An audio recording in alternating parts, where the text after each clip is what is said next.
या देखण्या गणेश मूर्ती खास आहेत।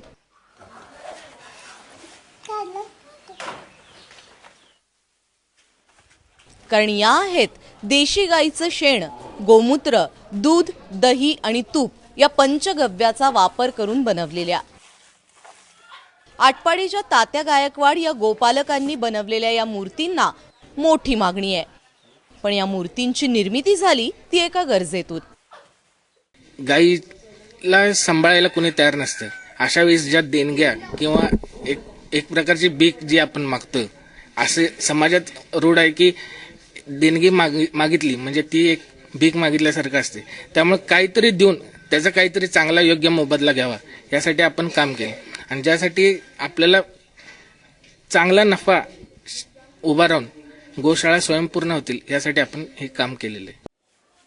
खास ओरिसाहून मागवलेल्या साच्यातून आणि कारागिरांच्या कलाकुसरीतून ही मूर्ती तयार झाली आहे। त्यासाठी वापरण्यात आलेले रंग देखील पर्यावरण पूरक आहेत। एखाद्या विहिरीत जर गणपती विसर्जन करायला गेलं, मातीचे गणपती असतील किंवा शाडूचे गणपती असतील किंवा आणखीन कुठल्या प्लॅस्टर ऑफ पॅरिसचे गणपती असतील तर शेतकरी त्या गणपती मूर्ती विसर्जन करू देत नव्हते। पण आता हे जे गणपती आपण पंचगव्यापासून बनवलेले आहेत, हे गणपती जर विसर्जन करायला गेलं तर कुठलाही शेतकरी म्हणणार नाही की माझ्या विहिरीत विसर्जन करू नका। आज ते शेतकरी येऊन सांगतील की बाबा आमच्या विहिरीत विसर्जन करा। एवढ्यापर्यंत त्या शेतकऱ्यांना त्याचा फायदा होणार आहे।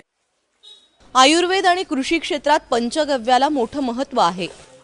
त्याचाच वापर करून बनवलेल्या या मूर्तींनी केवळ पर्यावरण रक्षणच नव्हे तर गोरक्षणही होणार आहे।